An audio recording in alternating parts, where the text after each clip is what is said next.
Hello friends, my name is Divyesh Patel. I am from Navsari.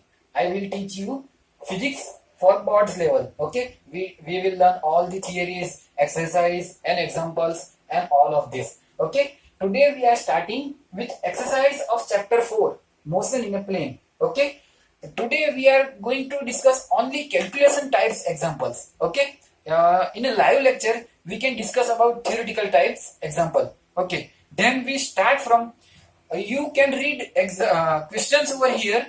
I can read my questions from my laptop over here. Okay, let's start with example number 4.8. Okay, example number 4.8. Okay, the question is three girls skating on a circular ice ground of radius 200 meter starting from a point P on a edge of the ground. Okay, you can watch the figure over here. Okay, I can wrote the data. Okay, the radius of the circle, how much? 200 meter. Okay, 200 meter. A starting point P and ending point Q. Okay, where P on the edge of the ground. Reach at a point Q diametrically opposite to the P, following different paths as shown in a figure. You can watch over here. There is three paths: A, B, and C. Okay, P A Q, P B Q, and P C Q. Okay, they both all are different paths. Okay, and what is the magnitude of displacement vector for each? हमको क्या find करना है? Magnitude of displacement vector. Okay, displacement को हम क्या लिखेंगे? We can wrote only D. Okay, displacement vector को, तो इसका magnitude हमको फाइंड करना है. What is the magnitude of displacement vector? For which girl is this equals to the actual length of the path for skate? Okay, हम यहाँ पे clearly देख सकते हैं कि B जो है B गर्ल, उसके लिए क्या होगा? पाथ ऑफ द लैंड और मैग्नीट्यूड इक्वल होगा. तो वो कैसे होगा हम बाद में डिस्कस करते हैं. ओके, लेंथ को हम L लिखेंगे. The value of length and E are equal for which girl. Okay, हमको ये दो चीज फाइंड करनी है. Okay, let's start with the path. How many paths we have? One is P A Q, second one is P B Q, and third one is P C Q. Okay. Displacement means what? हमें displacement find करना. Displacement means the length of the starting and ending point in a straight line. Okay, और हम देखें तो P से Q की straight line में maximum length होगी PQ जितनी. तो डिस्प्लेसमेंट हर किसी का डिस्प्लेसमेंट वेक्टर PQ ही आएगा. Okay, PQ are the displacement vector for all of them. Okay. And what is the value of PQ? Value of PQ. Okay. PQ की value क्या होगी? Twice a radius. Twice of radius.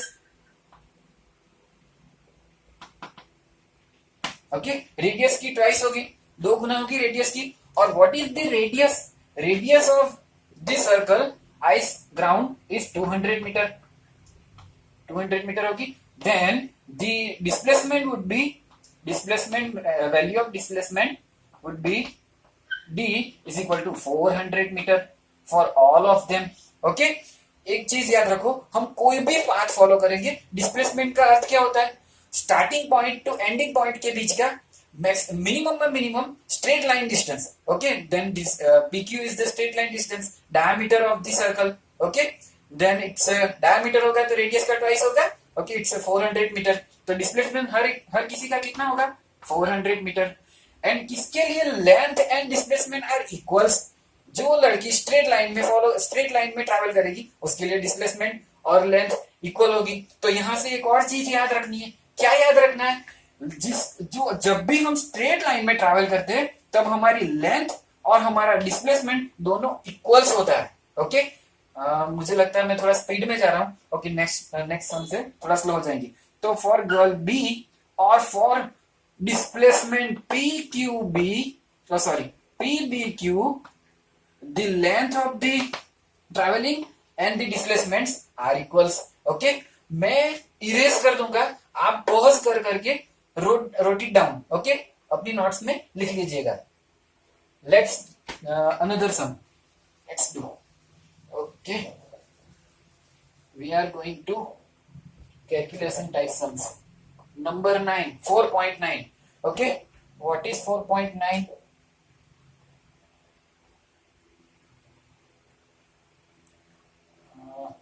Just a minute. 4.9. Okay, आप यहाँ पे question read करिएगा. A cycle is starts from the center of the O. यहाँ पे figure watch करिए. जहां पे O पे से वो साइकिल स्टार्ट करता है of the circular park of the radius. Okay, O point से वो रेडियस पे ट्रैवल करना चालू करता है. Radius of 1 kilometre. रेडियस फिर से आई तो रेडियस 1 किलोमीटर. अभी ये किलोमीटर में. Okay, reach at the edge of P. देखो जीरो से लेके O से लेके P पॉइंट पे पहुंच गया of the park. Then cycle along the circumference. Okay, अभी सर्कमफरेंस पे वो आर्क PQ पे जाएगा. PQ आर्क के ऊपर P से Q पे पहुंचेगा. आपका अटेंशन यहाँ पे है.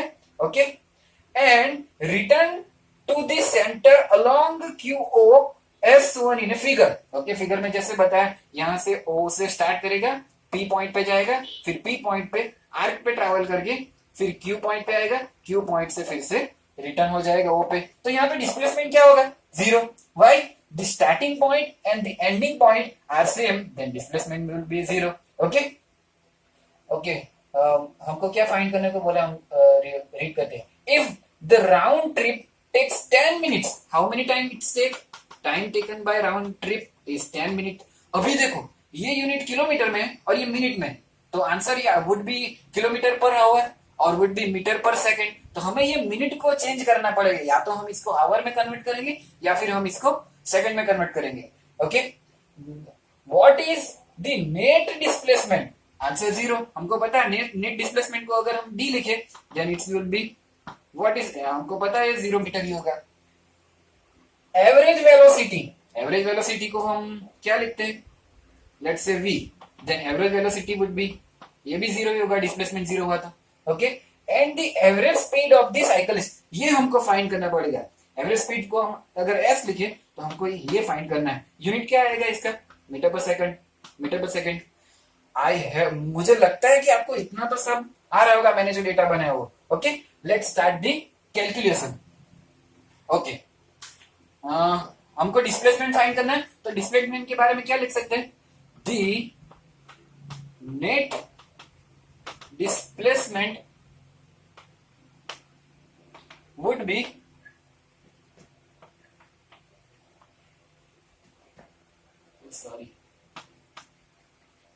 would be 0 because, यहां पे हम, अब मैं बोलूं आप लिख दो, because the starting point and the ending point are same. Okay, starting point और एंडिंग पॉइंट सेम होने की वजह से displacement would be 0. Then average speed,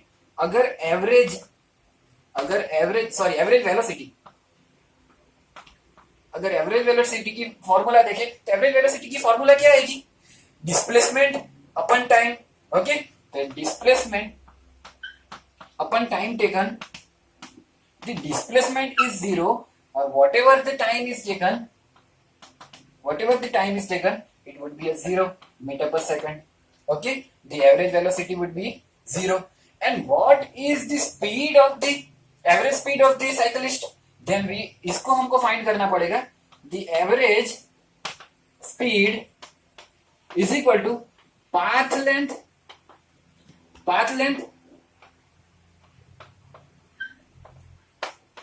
upon time taken. Okay, आपको इतना तो आता है ना, फॉर्मूला तो आती है ना. स्पीड के लिए पाथ लेंथ अपन टाइम आता है, वेलोसिटी के लिए डिस्प्लेसमेंट अपन टाइम आता है. Okay, now we have to find out path length. Okay, from figure, you watch it figure. From figure average speed को हमने क्या बोला है? s. Then from figure it's OP plus magnitude of OP plus arc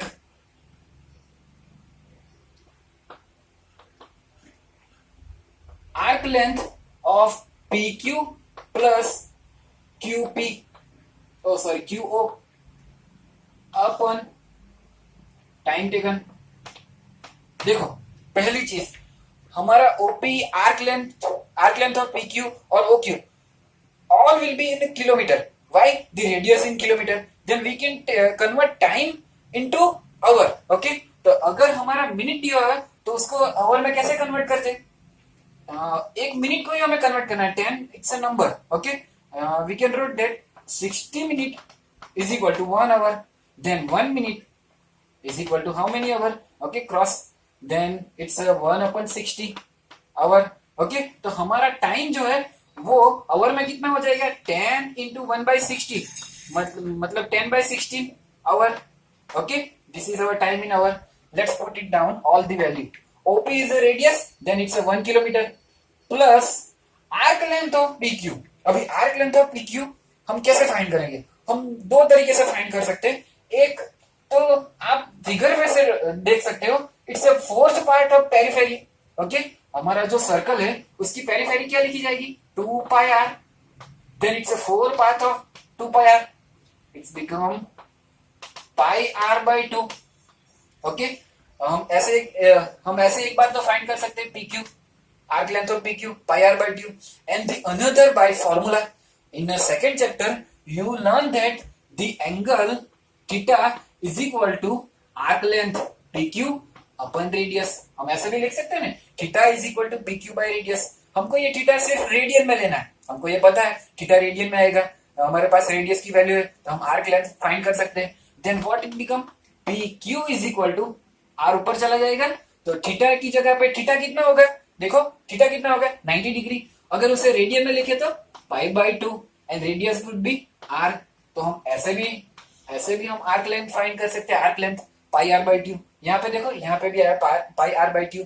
okay, हम value put करेंगे तो pi की value आएगी 3.14, radius would be 1/2 plus O cube, वो भी रेडियस है, वो भी 1 डिवाइडेड बाय 10/60 और 1/6.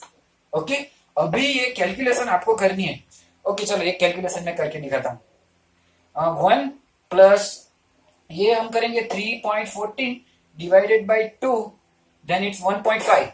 ये 1.5 हो गया. ये 1 प्लस 1 मीन्स हमको 1.5 में 2 ऐड करना है, देन इट्स बिकम 3.5. ओके, 3.5 1/6. ये देखो डिनोमिनेटर का डिनोमिनेटर वो कहां चला जाएगा? न्यूमिनेटर में. ओके, डिनोमिनेटर का डिनोमिनेटर न्यूमिनेटर में आता है और न्यूमिनेटर का डिनोमिनेटर डिनोमिनेटर में आता है. वो आएगा तब मैं आपको बताऊंगा. ओके, हमारे पास ऊपर क्या वैल्यू आई है? 3.5.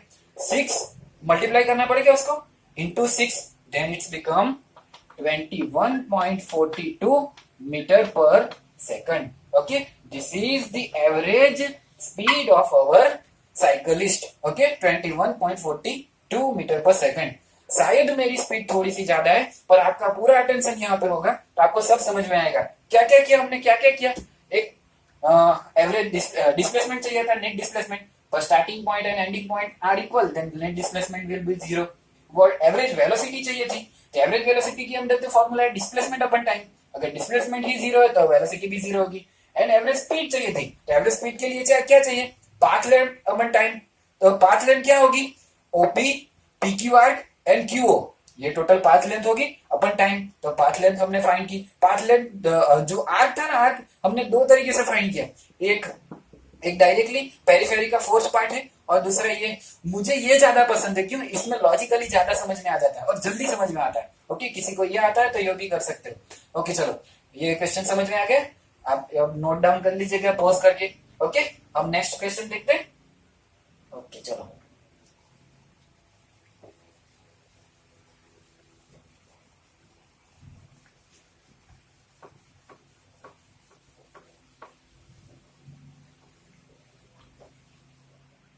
क्वेश्चन नंबर,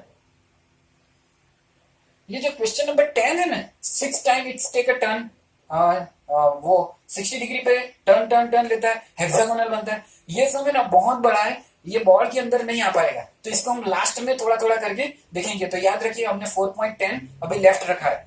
ओके, चलो 4.11. 4.11 आपका पूरा अटेंशन यहाँ पे चाहिए. आपका क्वेश्चन यहाँ पे आ जाएगा और मैं यहाँ से पढ़ रहा हूँ उसे. A passenger arrive in a new town which to be go from station to a hotel located 10 kilometer away on a straight road from a station. Okay मैं थोड़ा तोड़ तोड़ के इसलिए बोल रहा हूँ कि आपको थोड़ा जल्दी समझ में आए. ओके ये क्या कह रहे हैं, यहाँ पे एक स्टेशन है, समझो कि ये स्टेशन है, यहाँ पे पैसेंजर अराइव हुआ, पैसेंजर के स्टेशन से होटल, यहाँ पे होटल है. ओके ये होटल स्ट्रेट लाइन पे कितना किलोमीटर दूर है, ये होटल स्ट्रेट लाइन पे कितने किलोमीटर दूर है, 10 kilometre. Okay then 10 kilometre would be what, 10 kilometre would be displacement. ये होटल है.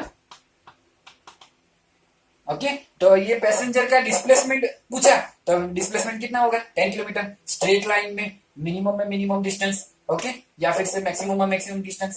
स्ट्रेट लाइन में जो डिस्टेंस मिलता है वो होता है उसका सॉरी स्ट्रेट लाइन में जो लेंथ मिलती है वो उसका डिस्प्लेसमेंट होता है. अब देखिए क्या होता है. A dishonest cab driver take him along a circuitous path 23 kilometre long and reach the hotel in 28 minute. हमें दो डेटा दिया हुआ है. उसने डिसऑनेस्ट कैब ड्राइवर ने क्या किया, स्ट्रेट लाइन से नहीं ले गया, उसे घुमा फिरा के टाइम निकाल के और ज्यादा लेंथ निकाल के यहाँ पे ले गया. क्यों, क्योंकि ज्यादा पैसे मिलेगा. तो ये जो सर्किटियस पाथ से ले गया उसकी लेंथ होगी 23 किलोमीटर. ओके इस लेंथ से वो ले गया. एक्चुअल लेंथ ये है हमारा डिस्प्लेसमेंट. तो हमें दो डेटा दिए हुए और टाइम भी दिया है, कितने टाइम में 28 मिनट में. तो चलो हम इसके ऊपर से जितने भी डेटा मिले वो लिखते हैं. हम लिखेंगे डिस्प्लेसमेंट की value, then it's would be 10 kilometre. Okay हम लिखेंगे लेंथ की वैल्यू. देखो मैं सॉरी मैं जो बोल रहा हूं उसके ऊपर ध्यान दो. मैंने डिस्प्लेसमेंट को डी कहा, magnitude of displacement D. Okay magnitude of length is equal to L and that is 23 kilometre and time taken is 28 minute. अगर हमें इतनी चीजें दी हुई है तो अगर हमें डिस्प्लेसमेंट और टाइम पे से एवरेज वेलोसिटी पूछेंगे तो हम फाइंड कर सकते हैं. एवरेज स्पीड पूछते हैं फिर भी हम फाइंड कर सकते हैं. ओके चलो what is the average speed of taxi driver. Average speed पूछी हुई है 1. The magnitude of average velocity second. Are they two are equals. हमको दोनों पूछा हुआ है और ये भी पूछा है कि are they two are equals. तो यहाँ पे डेटा देख के हमें पता चल जाएगा कि ये दो इक्वल्स नहीं है. तो एमसीक्यू टाइप अगर क्वेश्चन है तो कैलकुलेशन भी नहीं करने का. डिस्प्लेसमेंट अलग अलग है, डिस्प्लेसमेंट आर अगर डिफरेंस है तो हमारी एवरेज स्पीड और वेलोसिटी इक्वल नहीं होगी. चलो तो अगर हम एवरेज स्पीड को एस मान के चले then we have to find S, और एवरेज वेलोसिटी को हम वी मान के चले तो हमें फाइंड करना है एस और वी दोनों. चलो तो एस की फॉर्मूला क्या आएगी एवरेज स्पीड की, path length upon time taken. Okay तो पाथ लेंथ क्या है, path length 23 kilometre. Now we have to convert this 28 metre per minute को हमें फिर से आवर में कन्वर्ट करना है. तो अभी हम फिर से नहीं लिखेंगे कि 60 मिनट होगी तो 1 आवर होगा, तो 1 मिनट होगी तो कितने आवर होगा 1/16. अब तो आपको पता चल गया होगा 20/60 आवर. Okay 20/60 our it's 20/60. और मैंने क्या बोला, डिनोमिनेटर के जो डिनोमिनेटर में है वो न्यूमिनेटर में चला जाएगा. ओके तो 60 कहां चला जाएगा, ऊपर चला जाएगा. Then we can rotate 23 into 60/28. अभी इसकी कैलकुलेशन करें तो क्या होगा. देखो अभी मैं 2-3 क्वेश्चन की कैलकुलेशन करके दिखा रहा हूं, बाद में आपको सारी कैलकुलेशन अपनी कैलसी में खुद से करना है. ओके 23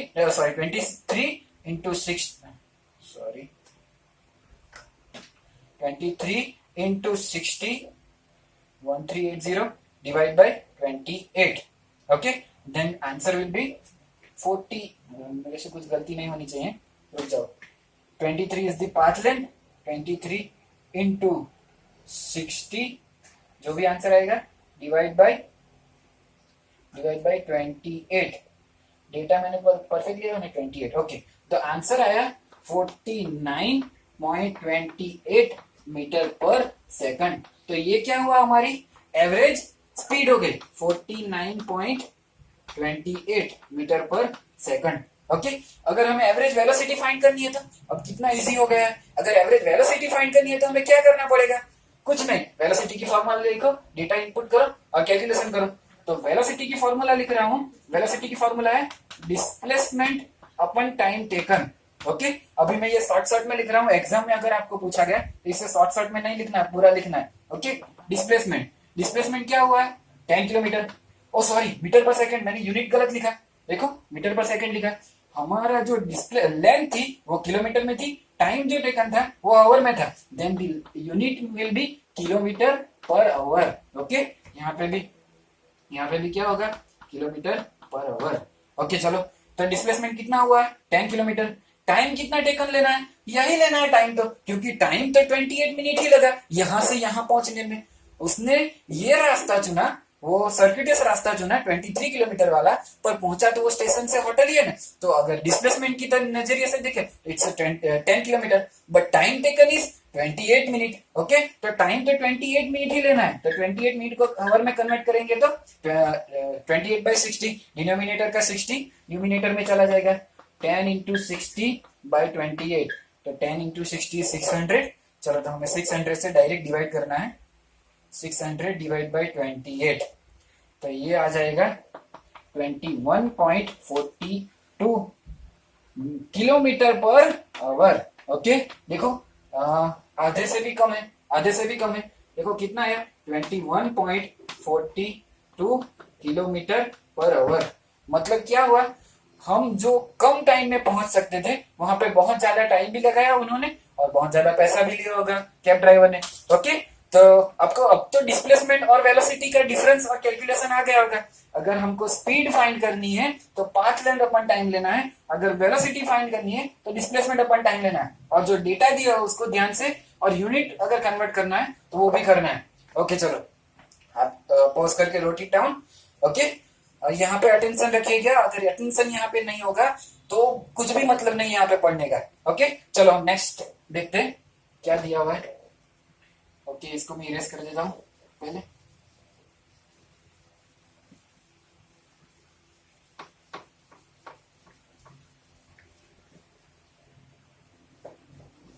अब हम आए 4.12 के अंदर क्या दिया है, rain is falling vertically with the speed of 300 metre per second.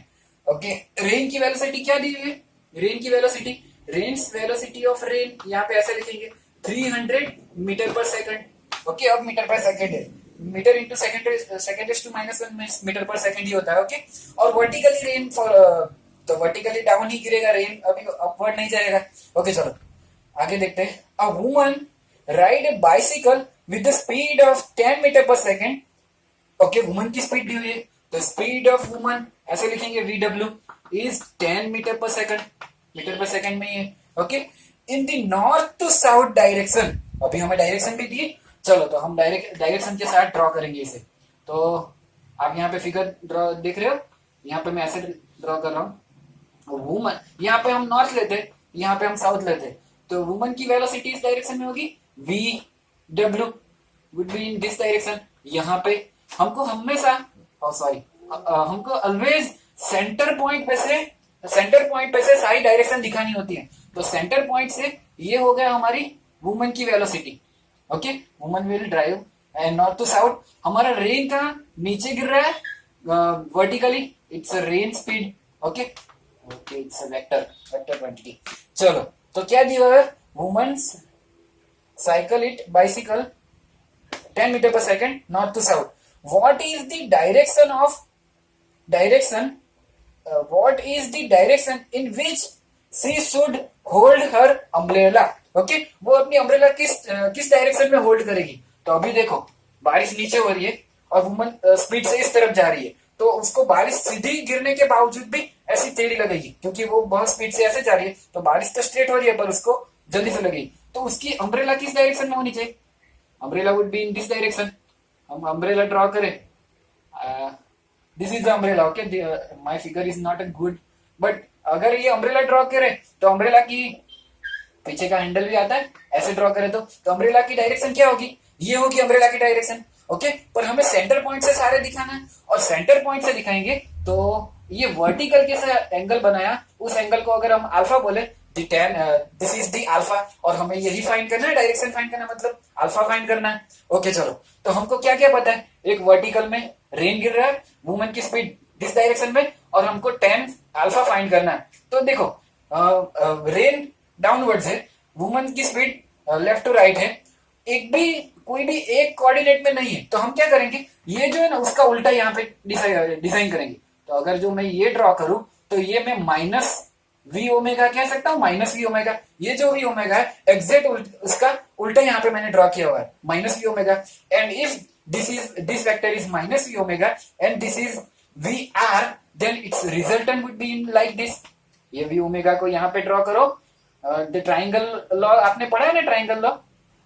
Okay, तो ये हो गया हमारा पर sorry V omega and this is our minus V omega rain to women's ratio with respect to rain woman. Okay चलो, ये अगर ये हमारा अल्फा है, अगर ये हमारा अल्फा है तो ये भी हमारा अल्फा होगा, सॉरी ये भी हमारा अल्फा हो जाएगा, एक दूसरे की सामने सामने की, ये अल्फा है तो ये भी अल्फा हो जाएगा। देन हमको अल्फा फाइंड करना है, अगर हमको अल्फा फाइंड करना है, हमको मालूम क्या क्या है, इसका मैग्नीट्यूड मालूम है और इसका मैग्नीट्यूड मालूम है। तो अगर अल्फा फाइंड करना है तो अल्फा की ये और ये लेंगे, अगर ये दो चीजें मालूम है तो हम टेन अल्फा से फाइंड कर सकते हैं। अगर हम टेन अल्फा लिखेंगे then tan alpha would be magnitude of omega, sorry V omega means woman की स्पीड का magnitude upon magnitude of rain. Okay, then magnitude of woman की स्पीड, जो माइनस है वो वेक्टर क्वांटिटी है, हमें यहाँ पे सिर्फ मैग्नीट्यूड चाहिए, मैंने मैग्नीट्यूड यहाँ पे कोई वो स्ट्रेट लाइन वो एरो नहीं दिखाया हुआ है। Okay, the magnitude of woman speed is 10 metre per second and the magnitude of rain is 30 metre per second, it would be 1/3। और अगर 1/3 को डिराइव करेंगे, अभी देखो मेरे पास, मैं डायरेक्ट कर रहा हूँ, 1/3 इट वुड बी 0.3333। अब आपको क्या करना है, इसकी वैल्यू वो 10 का टेबल आ जाएगा, नेचुरल टेंजेंट। ओके, आपके पास टेबल होगा, नेचुरल टेंजेंट के अंदर आपको यहाँ पे पहुंचना है, तो क्या वैल्यू आएगी वो आपको फाइंड करना है। मैं मेरे पास मोबाइल है तो मोबाइल से डायरेक्ट करने की कोशिश कर रहा हूँ।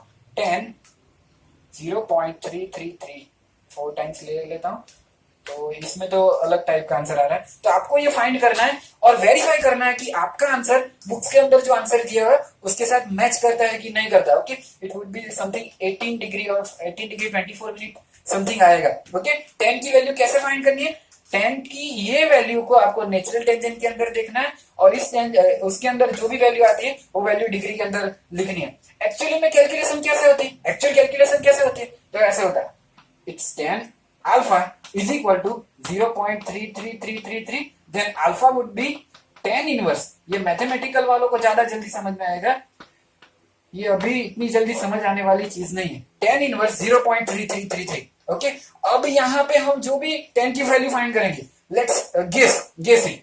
अगर हमारा 10 इनवर्स ऐसे ही रहने देते, इसकी वैल्यू 10 के अंदर आएगी 10 18 डिग्री 24 मिनट। ओके, अब हम 10 इनवर्स और 10 को कैंसिल कर सकते हैं, इसलिए हमारा जो आंसर आया वो अल्फा हो जाएगा 18 डिग्री 24 मिनट। इसलिए हमको ये सारी कैलकुलेशन दिखाने की जरूरत नहीं है। हमको क्या करना है, इस वैल्यू के लिए जो भी 10 की वैल्यू आती है वो फाइंड करनी है, क्योंकि हम 10 में ही देख रहे हैं, 10 में ही देख रहे हैं, तो 10 की वैल्यू जो भी आती है वो फाइंड करनी है, वो डायरेक्ट आपको आंसर लिख देना है। अभी ये मेरा परफेक्ट राइट आंसर है कि नहीं मुझे पता नहीं, आपको ये देखना है 0.3333 के लिए क्या आंसर आता है। अगर आपको नहीं पता चल रहा है कैसे देखना, आप मुझे कमेंट्स में लिख दीजिए, मैं आपको एक्सप्लेन करूंगा, या फिर आप ग्रुप में मुझे मैसेज कर सकते हैं। ओके चलो, अभी हम नेक्स्ट देखते हैं कौन सा क्वेश्चन है। ओके चलो, अब इसको इरेज करते हैं और नेक्स्ट हम देखते हैं।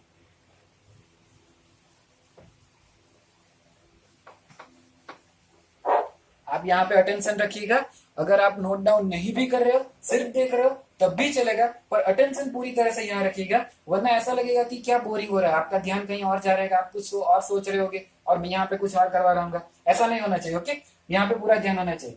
ओके चलो, 13 क्वेश्चन नंबर 13 आए हम। 13, a man can swim a speed of 4 kilometre per hour in still water. Okay, a man speed, man की स्पीड क्या है, हम वी एम लिखते हैं, इन स्टील वाटर है, स्टील वाटर में इसकी स्पीड क्या है, 4 kilometre per hour, 4 kilometre per hour. How long does he take to cross a river 1 kilometre wide if के यहां से स्टॉप हो जाते हैं, रिवर की लेंथ क्या दी हुई है? रिवर की लेंथ 1 किलोमीटर। देखो ऐसा है, आप यहाँ पे क्वेश्चन देख रहे हैं, ये है हमारा रिवर। रिवर की लेंथ क्या है? रिवर की length L, L is equal to 1 kilometre. और मूवमेंट सॉरी मैन की स्पीड क्या है स्टिल वाटर में ट्रैवल करनी? अगर पानी हिल नहीं रहा है तब वो 4 किलोमीटर पर आवर से जा सकता है। ओके आगे देखते हैं। If the river flows steadily at 3 kilometre per hour, मतलब रिवर करंट फ्लो कर रहा है, रिवर करंट फ्लो कर रहा है। ओके उसकी स्पीड क्या है? तो हम रिवर करंट मतलब स्पीड ऑफ वाटर भी लिख सकते हैं इसको। स्पीड ऑफ वाटर वो क्या है? 3 kilometre per our. Still water में 4 किलोमीटर पर आवर है मैन की स्पीड, ये वाटर की स्पीड है। ओके मैन अगर स्विम करेगा तो उसकी स्पीड है 4 किलोमीटर पर आवर। रिवर अगर रिवर करंट अगर फ्लो कर रहा है तो रिवर करंट की स्पीड है, वाटर की स्पीड है 3 किलोमीटर पर आवर। लेंथ दी हुई है 1 kilometre per hour. And how long it's does take, मतलब आपको टाइम पूछा हुआ है। How long does it's take cross a river 1 kilometre wide if the river flows steadily at 3 kilometer per hour and he make his strokes normal to the river at current। मतलब कहां से start करता है? Exact normal, normal मतलब 90 degree होना चाहिए। यहां से मैन स्विम करना स्टार्ट कर रहा है, यहां से मैन स्विम करना स्टार्ट कर रहा है। हमको पता है अगर रिवर फ्लो चालू है तो वो स्विम ऐसे करने की ट्राई करेगा और वो ऐसे निकलेगा। Okay how far does the river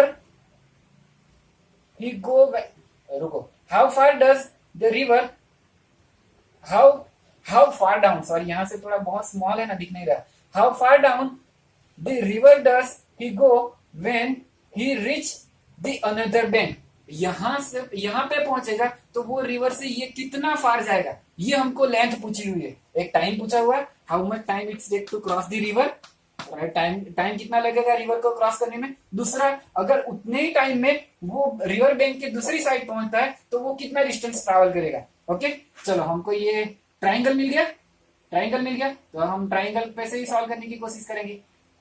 चलो let's start with name A B C. तो हमको क्या फाइंड करना है? ए सी फाइंड करना है। तो हमको उसके लिए क्या क्या पता होना चाहिए? ए बी पता होना चाहिए और ये बी सी भी पता होना चाहिए। ओके हमको ए बी तो पता ही है, A B is the length of the river, cross length of the river, so 1 kilometre. Okay तो पहले हमें जो टाइम पूछा हुआ हमको दूसरा क्या फाइंड करना है? ए सी। ओके अगर हम इसको ऐसे देखें तो ये मैन की स्पीड होगी विथ रिस्पेक्ट टू वाटर। इसको देखें तो ऐसे लिखा जाएगा, ये है वाटर की स्पीड। ओके ये वाटर की स्पीड है, ये this is the speed of man with respect to water. और ये होगा speed or velocity of man। okay velocity of man is this, velocity of water is this, and this is the velocity of man with respect to water। अगर इसको हम triangle को ऐसे भी draw कर सकते हैं, देखो this is the speed of man, this is the speed of water, and this is the final v man omega। Okay चलो तो पहले टाइम फाइंड करना है कि कितने टाइम में रिवर क्रॉस कर लेगा। अगर टाइम ही फाइंड करने के लिए बोला है तो हम स्टिल वाटर के अंदर भी लिख सकते हैं। सॉरी मैन की स्पीड हमको पता है, लेंथ हमको पता है, टाइम कितना टेकन लेगा वो हमको पूछा हुआ है, तो हम इजीली कैलकुलेट कर सकते हैं। v is equal to D by T, velocity is equal to displacement upon time, ऐसे लिख सकते हैं। तो इसको अगर हम हमारे इस डेटा के हिसाब से लिखे तो velocity of man is equal to length of river upon time taken. Okay हमको टाइम टेकन पूछा हुआ, तो ये जो डिनोमिनेटर में है अगर दूसरी ओर जाएगा तो वो न्यूमिनेटर में आ जाएगा, और जो न्यूमिनेटर में वो इज इक्वल टू की दूसरी ओर जाएगा तो वो डिनोमिनेटर में चला जाएगा। तो हम क्या करेंगे, t is equal to L, जहां वैसे का वैसा ही, v नीचे चला जाएगा, then v m। Okay the length of speed हम ऐसा वर्टिकल कैलकुलेट करते हैं। The length of speed is sorry length of river is 1 kilometre, the speed of man is 1/4। अभी इसका यूनिट क्या आएगा हमको नहीं पता है, तो हम यूनिट के साथ लिखते हैं 1 किलोमीटर, ये हो गया किलोमीटर पर आवर। यहाँ पे देखते जाएगा हमने डेटा लिखा हुआ, kilometre kilometre will be cancel, denominator का डिनोमिनेटर कहाँ चला जाएगा, न्यूमिनेटर में चला जाएगा। तो हमारा जो टाइम आया वो टाइम है 1/4 आवर। ओके अगर टाइम मिनट में पूछा हुआ है तो 1 आवर की जगह पे 60 लिख दो, टाइम मिनट में पूछा हुआ था, 1 आवर की जगह 60 मिनट, देन 4 से डिवाइड करेंगे तो आंसर आएगा 15 मिनट। ओके, टाइम मिनट में दिया हुआ है तो answer will B 15 minute. Okay, and the second question is what is AC. Okay, तो एसी हमको कैसे फाइंड करना है, हम ये निकालेंगे कि अब 15 मिनट के अंदर या फिर 1/4 आवर के अंदर वाटर के अंदर वो कितना ट्रैवल करेगा, ये लेंथ कितनी, हमको ये लेंथ मालूम है 1 किलोमीटर पर आवर, ये लेंथ मिल गई तो हम एसी फाइंड कर सकते हैं। Okay, let's calculate the length of BC. Then हमको लेंथ फाइंड करनी है तो फिर से velocity is equal to distance upon time. ये देखो ये हमारी बेसिक फॉर्मूला है, उसको हमने यहाँ पे भी अप्लाई किया, इसको हम यहाँ पे भी अप्लाई कर रहे हैं। तो अगर मैं लिखूं length of water, then what is the BC हमको फाइंड करना है, और टाइम टेकन हमको अब पता है कितना टाइम लेगा, क्या 1/4 आवर और 15 मिनट। ओके, तो अभी हमको बीसी लेंथ फाइंड करनी है। Then BC is equal to, यहाँ पे आपका अटेंशन है कि BC is equal to V omega, sorry V velocity of woman water and into time. Okay, चलो ये क्या दिया हुआ है, ये कितनी है 3 किलोमीटर पर आवर। देखो यहाँ पे 3 किलोमीटर पर आवर में दी हुआ है, तो टाइम हम मिनट वाला नहीं यूज करेंगे, आवर वाला यूज करेंगे। वो क्या है 1/4 hour, hour cancel, then answer will be 3/4 kilometre. और ये भी हमारा फाइनल आंसर नहीं है, ये भी हमारा फाइनल आंसर नहीं, ये हमको जरूरत है वो आंसर आया है। ओके, तो अगर हमको ये लेंथ पता थी, हमको ये भी लेंथ पता थी, तो ये भी लेंथ ही होना चाहिए। अगर हम यहाँ पे वेलोसिटी की बात कर रहे हैं, ये भी वेलोसिटी की बात कर रहे हैं, तो ये भी वेलोसिटी में ही लेना चाहिए। अगर हमको पूछा होता if we ask that what is the velocity of man with respect to water, what is the velocity of man with respect to water, then we have to find this velocity। then हमको ये velocity पता थी, ये velocity भी पता थी, तो हम ये velocity ढूंढ सकते थे। ओके, अभी हमको लेंथ पूछी हुई है कितना, how far will be go, तो हमको लेंथ पूछी हुई है ऐसी, तो हमने ये लेंथ हमको मालूम थी, ये हमने फाइंड कर दी कि यहाँ से जाने में 15 मिनट लगती है, तो उसी 15 मिनट में इतना वो आगे जाएगा। हमने क्यों 15 मिनट से लिया, आपको क्लियर हुआ कि क्यों 15 मिनट से लिया यहाँ पे, क्योंकि यहाँ से यहाँ जाने में 15 मिनट लगेगा, वो यहाँ से यहाँ कभी नहीं जाएगा, ये तो वाटर है उसे जो ड्रैग करके इस तरफ ले जाएगा। ओके, तो हमको जो 15 मिनट दिया हुआ वो ऐसे स्विम करने की ट्राई करेगा, एक्चुअल में वो इस तरफ जा रहा होगा, तो ये वाटर उसके अंदर नहीं जाने वाला, एक्चुअल में जब वो स्विम कर रहा है तभी ये क्रॉस होने वाला है। तो ये जो 15 मिनट लगेगी, उसी 15 मिनट में उसने कितना क्रॉस किया वो लिया हुआ है, इसीलिए हमने 15 मिनट का ही टाइम लिया हुआ है। ओके, अगर आपको कहीं पे भी क्वेरी हो तो मैं डिस्क्रिप्शन में अपना नंबर दे रहा हूँ, आप मुझे पर्सनल से भी कांटेक्ट कर सकते हो, या फिर ग्रुप में भी पूछ सकते हो, या फिर कमेंट में भी पूछ सकते हो। ओके, चलो यहाँ पे अटेंशन है, हमने बीसी फाइंड कर लिया है, हमको एबी भी मालूम है, हमको एसी फाइंड करना है। हम इजीली कैसे कर सकते हैं, Pythagoras law, AC square is equal to AB square plus BC square, सबसे इजी तो ऐसा ही होगा। ओके, चलो तो उसी से करने की कोशिश करते हैं। Then AC square is equal to, देखो हमारे पास स्पेस थोड़ा कम है, हम यहाँ पे कैलकुलेट करते हैं। AC square is equal to AB square plus BC square. अभी 10th की एग्जाम में ये पाइथागोरस का लॉ पूछा गया था। ओके, और यहाँ पे इसके लिए आपको सबसे ज्यादा मार्क मिले होंगे, मैथ्स का पेपर हार्ड था ना थोड़ा। ओके, चलो AB is equal to how much 1 kilometre, तो 1 square plus BC is equal to how much 3/4 kilometre.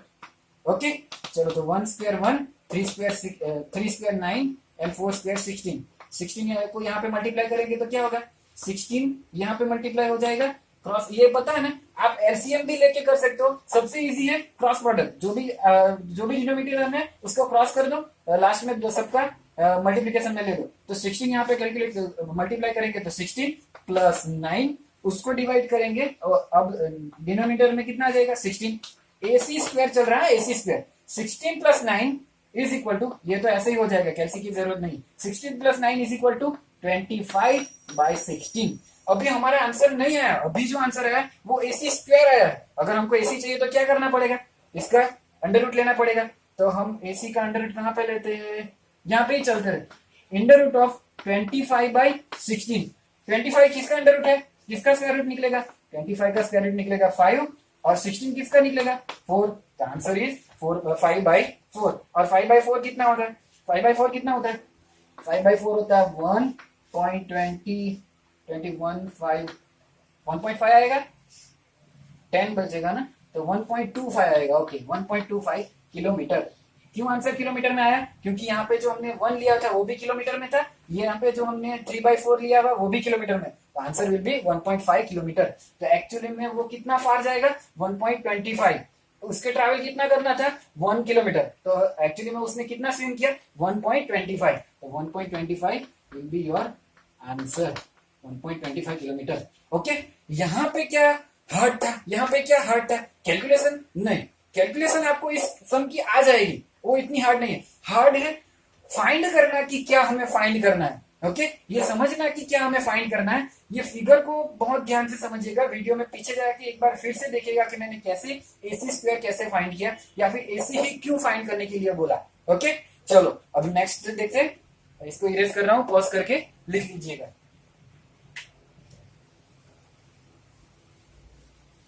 Okay, यहाँ पे अटेंशन है। और एक चीज मुझे बतानी है, यहाँ पे मैं जितनी भी कैलकुलेशन कर रहा हूँ आपको सब समझ में आ जा रही होगी, समझ में आ रही होगी, फिर भी आपका जो कॉन्फिडेंस होगा ना वो बूस्ट नहीं हो रहा होगा। क्यों, ऐसा क्यों नहीं हो रहा होगा?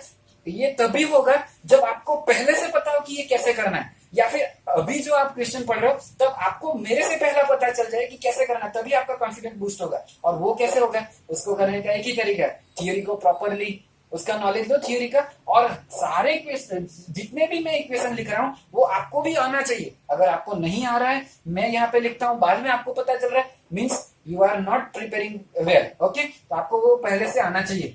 ओके, चलो तो अभी कौन सा क्वेश्चन है 4.14। Okay, this is my first lecture. तो मैं इसी वजह थोड़ा एंटरटेनिंग नहीं हूँ, धीरे धीरे धीरे हम लोग एंटरटेनिंग भी हो जाएंगे। चलो तो 4.14 देखते। इन हार्बर, ये देखो ये एक IMP क्वेश्चन है, ये पूछा गया क्वेश्चन है। In harbour wind is blowing at the speed of 72 kilometre per hour. Okay, wind की स्पीड क्या है, द स्पीड ऑफ विंड, यहाँ पे W लिखा वो विंड हो गया, कभी ये वुमन हो जाता है, कभी ये वाटर हो जाएगा। तो ध्यान से सुनिएगा मैं क्या बोल रहा हूँ। The speed of wind is 72 kilometre per our. और कौन सी डायरेक्शन में है वो अभी हमें नहीं पता है, चलो पढ़ते आगे। 72 kilometre per our and the flag on the mast of the boat or boat is in harbor flutter along the north east direction। बहुत स्मॉल है, मुझे यहाँ से अच्छे से पढ़ा नहीं जा रहा है। नॉर्थ ईस्ट डायरेक्शन में फ्लैग फ्लटर हो रहा है, मतलब कि जो विंड की स्पीड है वो भी वही डायरेक्शन में होगी। चलो हम फिगर ड्रॉ करने की कोशिश करते हैं। कहाँ पे ड्रॉ करूं, यहाँ पे छोटी सी, मुझे सिर्फ एक बार फ्लैग दिखाना है। समझो कि ये यहाँ पे, ये जो है यहाँ पे मेरा फ्लैग है, तो फ्लैग किस डायरेक्शन में फ्लटर करेगा, वो उसी डायरेक्शन में फ्लटर करेगा जिस डायरेक्शन में विंड चल रहा है। ओके, तो विंड जिस डायरेक्शन में फ्लो हो रहा है उसी डायरेक्शन में फ्लैग फ्लटर करेगा। तो एक्चुअली में ये जो फ्लैग की फ्लटरिंग की डायरेक्शन दी हुई है वो एक्चुअली में विंड की ही डायरेक्शन है, ऐसा बोल सकते हैं। Okay, you get it. अब हम क्या करेंगे, इसको है ना XY एक्सिस के ऊपर ड्रॉ करेंगे। Let's say it's my north, then it's east, ये वेस्ट हो जाएगी और ये साउथ हो जाएगी। तो फ्लैग कौन सी डायरेक्शन में फ्लो कर रहा है, फ्लैग कौन सी डायरेक्शन में मूव हो रहा है, अभी फ्लैग हो रहा है नॉर्थ ईस्ट डायरेक्शन में। North east direction means what, at 45 degree angle, ये 45 होना चाहिए, टोटल 90 डिग्री होता है। तो नॉर्थ ईस्ट डायरेक्शन मीन्स ये जो एंगल बनेगा वो दोनों साइड से 45 होना चाहिए। और ये कौन सी स्पीड, किसकी स्पीड है, विंड की स्पीड है, ऐसा बोल सकता हूँ, फ्लैग फटर कर रहा था। ओके, ये मेरी नॉर्थ डायरेक्शन है। चलो तो ये वेक्टर हो जाएगा, यहाँ पे लिखूंगा तो। अभी आगे क्या दिया हुआ है, ये IMP क्वेश्चन है, ध्यान से देखिएगा। कहाँ गया, हम कौन सा क्वेश्चन पढ़ रहे हैं 14। Okay, if the boat start moving a speed of 51 kilometre per hour to the north. Okay, boat यहाँ से, मैंने ये तो पहले ही बताया, सारे पॉइंट सेंटर से ही दिखाए जाएंगे, सारी डायरेक्शन सेंटर से ही दिखाई जाएंगी। ओके, तो बोट कौन सी डायरेक्शन में मूव करना स्टार्ट कर रही है, इस डायरेक्शन में, north. The speed of boat, अगर हम इसे VB कहेंगे तो वो नॉर्थ में, और कितनी है, VB is equal to 51 kilometre per hour. Okay, then कहा गया, then what is the direction of flag on a mast of a boat। अब क्या होगा, पहले ये जो फ्लैग है वो इस तरह फ्लटर कर रहा था, अभी अगर हम बोट को मूव करवाना चालू करेंगे तो फ्लैग थोड़ा टर्न हो जाएगा। अगर ऐसे विंड आ रही है, हम ऐसे हमने कुछ पकड़ा हुआ तो ऐसे हिल रहा है, अगर मैं इसे मूव करवाऊंगा तो ये पीछे थोड़ा हो जाएगा, समझ में आ रहा है कुछ? तो अगर जैसे ही बोट ट्रैवल करना शुरू करेगी, जैसे ही बोट मूव करना चालू कर देगी, तो ये विंड की जो फ्लैग है वो कोई इस डायरेक्शन में चेंज हो जाएगा। तो वो डायरेक्शन कौन सी है, वो डायरेक्शन कौन सी है, वो एंगल कौन सा है, वो हमको फाइंड करना है। ओके ओके चलो, तो मान के चले कि वो इस डायरेक्शन में फ्लो होने लगा, इस डायरेक्शन में फ्लो होने लगा। तो अभी जो अब जो फ्लैग इस डायरेक्शन में फ्लो हो रहा है वो किन दोनों चीजों की वजह से, एक तो wind speed and another one is the speed of boat, दोनों की वजह से इस डायरेक्शन में मूव करे। तो यहां पे मैं ऐसा लिख सकता हूं, द फ्लैग इज फटर, देखो ये मैंने क्या लिखा, the speed of the speed of flag और the speed of wind with respect to boat. Okay, the speed of wind with respect to boat, इसका मतलब क्या है कि विंड की स्पीड अब फ्लैग को कौन सी मिलेगी, बोट के रिस्पेक्ट में मिलेगी। क्यों? विंड तो ऐसे ही फ्लो रहा है, विंड तो ऐसे ही फ्लो रहा है, पर अगर बोट भी ऐसे मूव करना चालू कर दे तो फ्लैग को अब सिर्फ विंड की स्पीड की डायरेक्शन में नहीं मूव करना है, जो सामने से जो ड्रैग आ रहा है उसकी वजह से विंड की स्पीड ऐसे चेंज हो रही है। तो ये हो जाएगा speed of wind with respect to boat. Okay, तो हमको ये फाइंड करना है, इसके ऊपर से हमको एंगल फाइंड करना है। Let's say angle of alpha, और इसको हम क्या बोल सकते हैं, अल्फा या बीटा बोल सकते हैं। ओके चलो, अभी हम इसको बीटा बोलते हैं, लेट्स से इट्स बीटा, क्योंकि ये मेरे को फाइंड करना है। देन अगर मुझे ये मिला है, अगर मुझे ये मिला है, देखो इसके बारे में मैं कुछ लिखता हूं, वी ओमेगा बी मीन्स, देखो मेरे से ओमेगा बोल दिया फिर से, V velocity of wind with respect to B, हम इसको ऐसे लिख सकते हैं, V W minus V B, हम ऐसे लिख सकते हैं ना, V W minus V B. आपने रिलेटिव मोशन तो पढ़ा ही हुआ है। ओके, तो ये ऐसे लिख सकते हैं। अगर ये दो मुझे चीज मिली तो मुझे है ना वेक्टर का एडिशन करना आता है, पर एडिशन के लिए यहाँ पे प्लस चाहिए। तो अगर मुझे एडिशन के लिए प्लस चाहिए तो मैं ऐसे लिखूं, तो वी ओमेगा नहीं है, V wind plus minus V B, हम ऐसे लिख सकते हैं। तो माइनस को हमने अंदर ले लिया तो यहाँ पे प्लस लिख दिया। तो अब हम क्या करेंगे, दो वेक्टर, विंड का वेक्टर और बोट का अपोजिट वेक्टर का एडिशन करेंगे तो हमें ये फाइनल आंसर मिलेगा। तो अब फिगर में ध्यान से देखिएगा, हमारे पास वी विंड का वेक्टर है, उसका अपोजिट मतलब इस डायरेक्शन में आएगा, उसका अपोजिट मतलब इस डायरेक्शन में आएगा V B. Okay, this is minus V B. तो माइनस वी बी और वी डब्ल्यू, इन दोनों के फाइनल से हमारा ये आंसर बन रहा है। तो आपको वो पैरेललोग्राम अभी आपने पढ़ा है, पैरेललोग्राम देखो, तो ये हमारा रिजल्टेंट होगा। पैरेललोग्राम अगर हम देखेंगे तो ये हमारा रिजल्टेंट फोर्स होगा। ये थोड़ा और लेंथ में खींचेंगे तो आपको अच्छे से फिगर ड्रॉ दिखाई जाएगी। अगर मैं इसको इस तरह से ड्रॉ करूं तो देखो, अब आप देख सकते हो ये हमारा पैरेललोग्राम जैसा बन गया।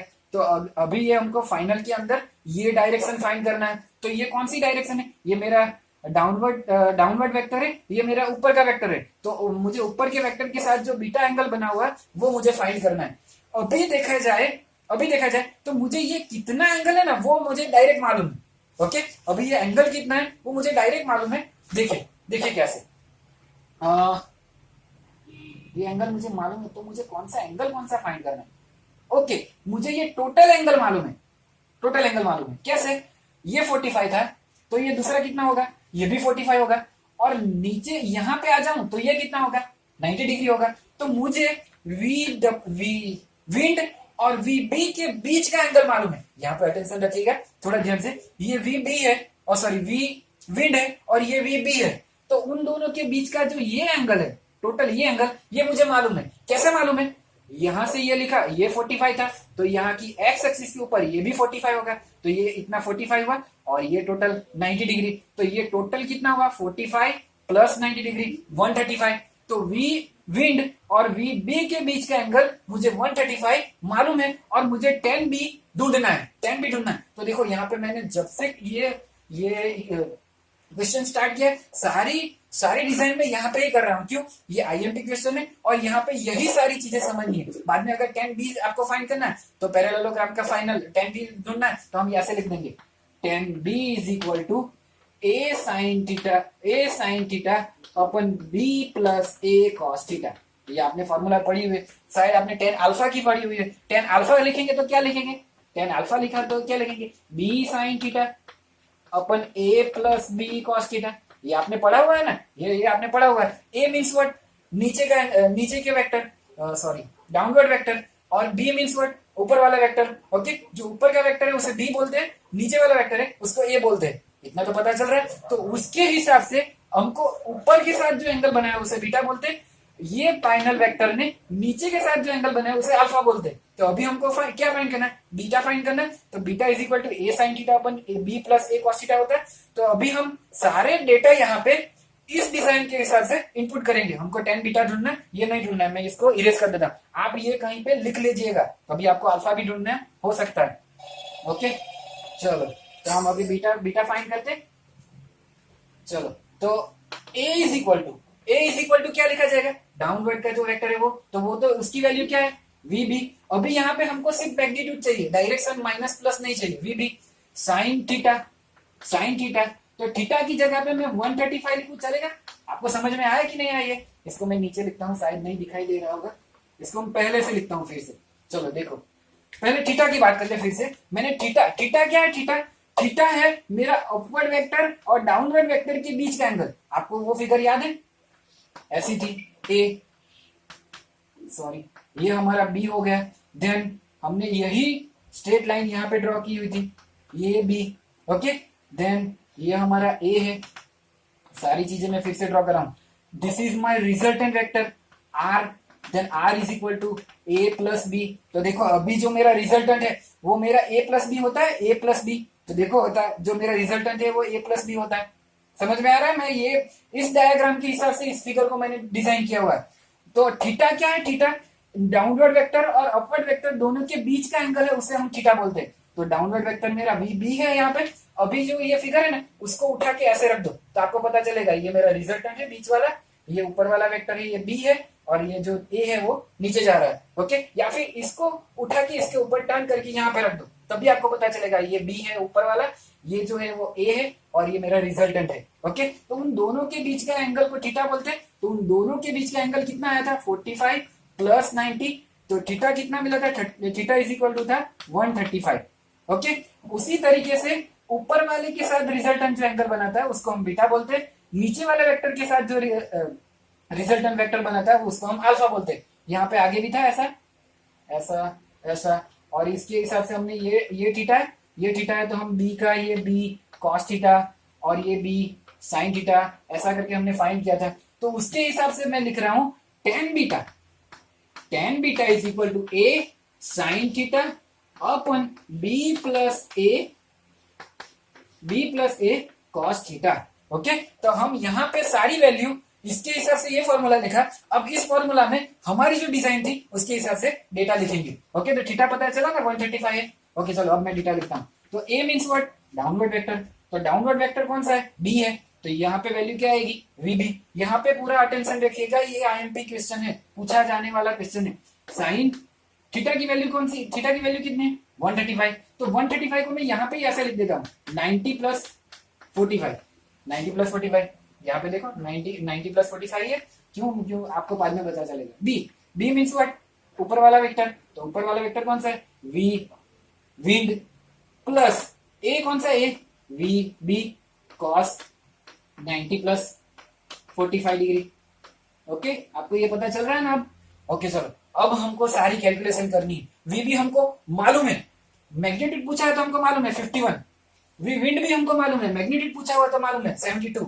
ये भी मालूम है कि हमको यहाँ पे हमने ये जो डिजाइन की उसमें से क्या चीज निकल गई, ओनली 135 वाली वैल्यू, 135 वाली वैल्यू निकल गई, और हमें ये पता चल गया कि हमको बीटा फाइंड करना है। ओके चलो, तो यहाँ पे हम सारी वैल्यू इनपुट करेंगे।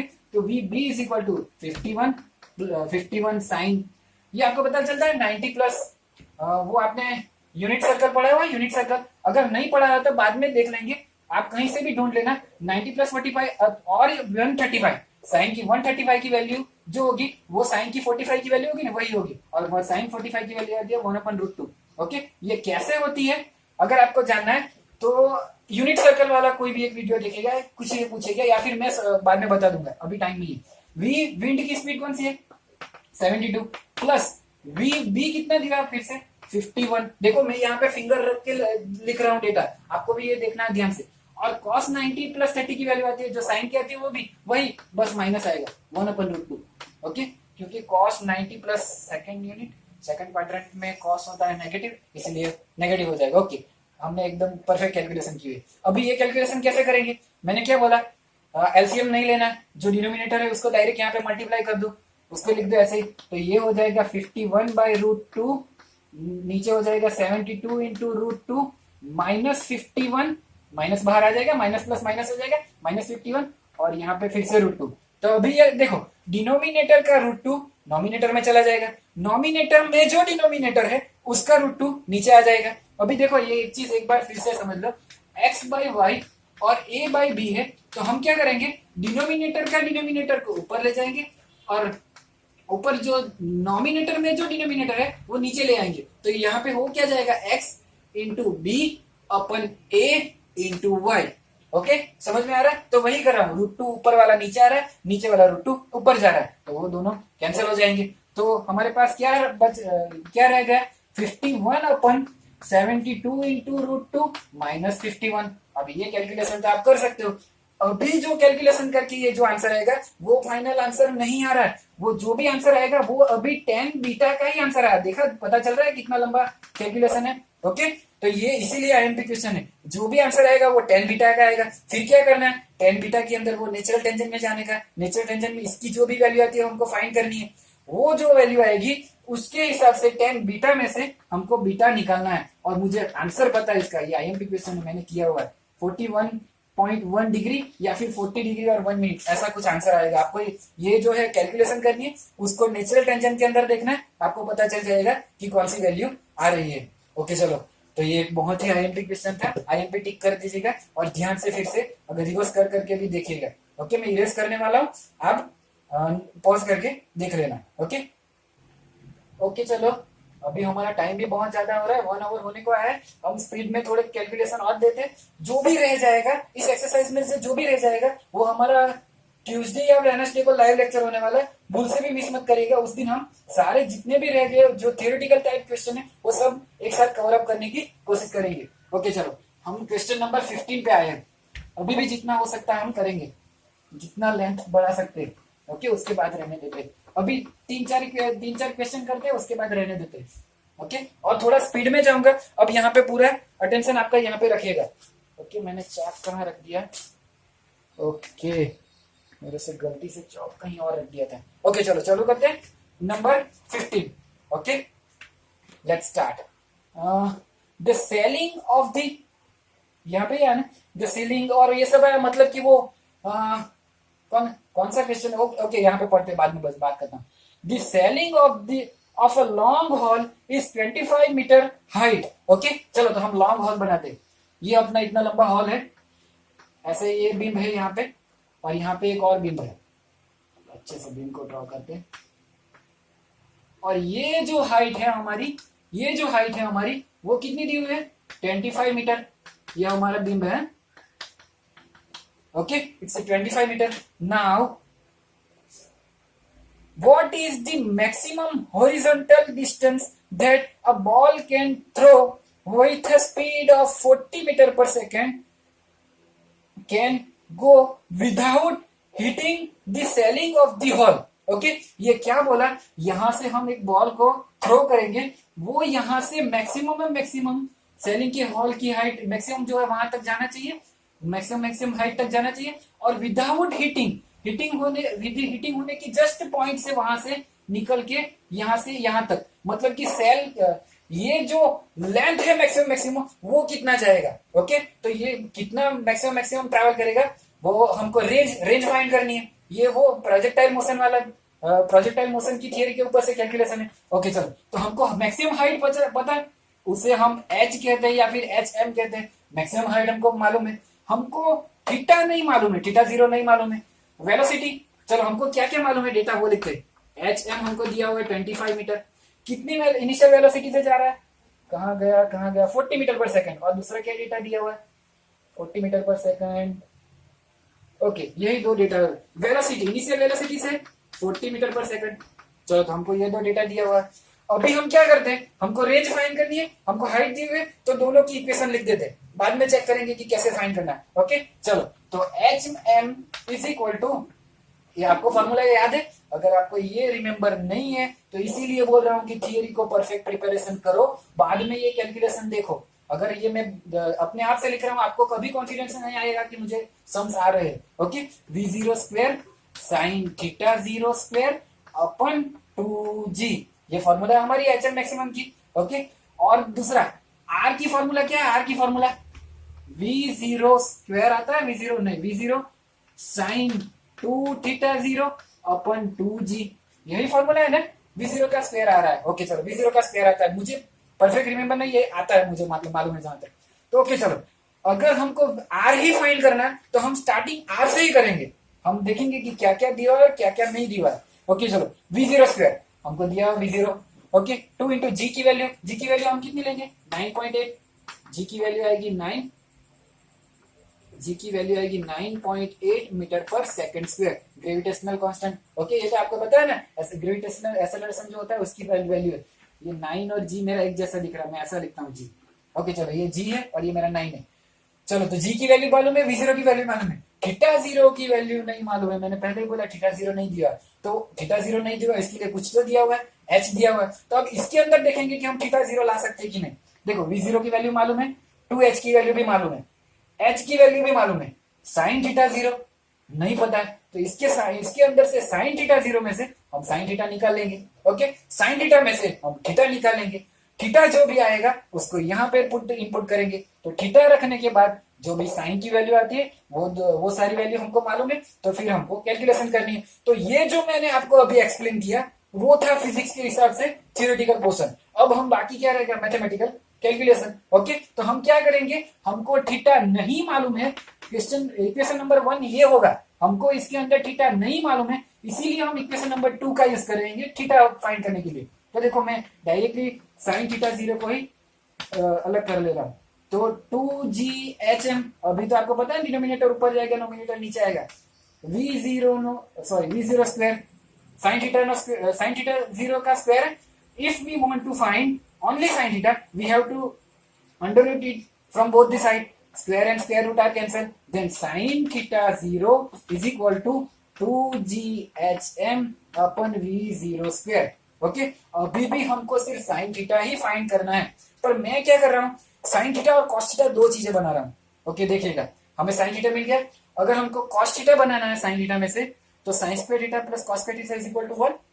देखो, मैं कुछ नया ट्राई कर रहा हूँ, यहाँ पे देखिएगा, तो cos square theta 0 is equal to 1 minus sine square theta 0, under root में ले लेते हैं cos sine square theta 0। Okay, तो 1 माइनस साइन स्क्वायर थीटा की वैल्यू तो क्या है जी? 2ghm अपन v0 स्क्वायर। ओके चलो, ये cos थीटा हो गया, cos थीटा 0 हो गया। मैंने क्या किया, अगर कहीं पे आप अटक जाओ, साइन थीटा फाइंड करना जिसको नहीं आता है, नेचुरल साइन से ये भी फाइंड कर सकते हैं। देखो, यहाँ पे सारी वैल्यू हमारे पास है, 2 की वैल्यू है, जी की वैल्यू 9.8, एच एन की वैल्यू 25, v0 की वैल्यू 40, हमारे पास सारी वैल्यू दी हुई है। यहाँ पे इनपुट करने के बाद कैलकुलेट करके रूट टू निकाल के जो भी आंसर आएगा, रूट निकाल के उसकी वैल्यू को नेचुरल साइन में देख के हम थीटा 0 फाइंड कर सकते हैं। पर कभी क्या हो जाता है, नेचुरल टेबल देखना नहीं आता, तो फिर तब क्या करने का, if we find sine theta then we can find cos theta. Okay, how? ये यहाँ पे मैंने लिखा हुआ, वो आपको फॉर्मूला मालूम है, sine square theta plus cos square theta is equal to 1। तो उसके अंदर से मैंने कॉस स्क्वायर थीटा को पहले अलग किया, उसके बाद कॉस थीटा निकाल लिया। तो यहाँ पे अभी मेरे पास साइन थीटा भी इस फॉर्म में है, कॉस थीटा को भी इस फॉर्म में, इस फॉर्म में मुझे सारी कैलकुलेशन करना आती है, तो थीटा ढूंढना नहीं आ रहा है। ओके, तो यहाँ पे मैं दूसरी ट्रिक बता रहा हूँ। पहली ट्रिक मैंने अपने ऐसे ही वर्बली बताई, कैसे थीटा फाइंड करो, थीटा की वैल्यू यहाँ पे इनपुट करो, ये सारी वैल्यू दी हुई है, ढूंढ निकालो। ओके, दूसरी ट्रिक के अंदर साइन थीटा और कॉस थीटा फाइंड किया, अभी साइन 2 थीटा की फॉर्मूला देखो, मैथमेटिकल हमने कौन सी दो फॉर्मूला यूज की, मैं यहाँ पे लिख रहा हूँ। देखो, पहली तो sine square theta plus cos square theta is equal to 1। Okay, ऐसे लिखते हैं। और दूसरी हमको जरूरत है साइन 2 थीटा 0 की। If sine 2 theta 0 then we can write 2 sine theta 0 into cos theta 0। Sine 2 theta 0 को हम ऐसे लिख सकते हैं, अभी मुझे साइन थीटा 0 और कॉस थीटा 0 तो मालूम है, ये मेरा साइन थीटा 0, ये मेरा कॉस थीटा 0, तो ये दो वैल्यू यहाँ पे इनपुट कर देंगे तो हमारा साइन 2 थीटा निकल जाएगा। समझ में आ रहा है कुछ?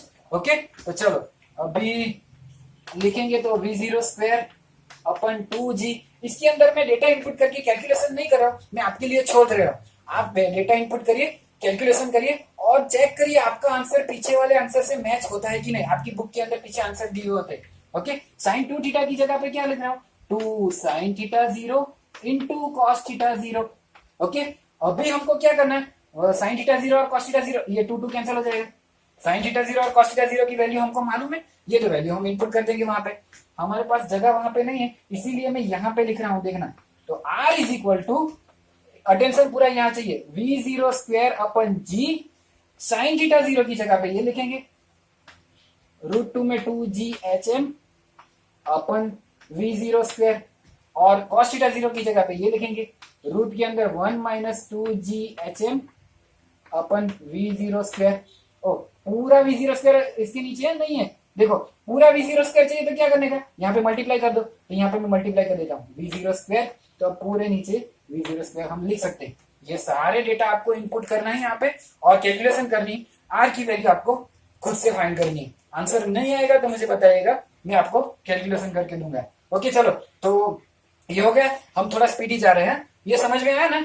यहां से फेंकना है और मैक्सिमम डिस्टेंस तक जाना है। हमने यहाँ पे यार मैक्सिमम क्यों नहीं फाइंड किया, why we don't take 45 degree angle, why we don't take 45 degree angle and रफली calculate v0 square upon 2g, why we don't do that, because यहाँ पे हमको मैक्सिमम हाइट पे कितना जाना है वो भी दिया हुआ।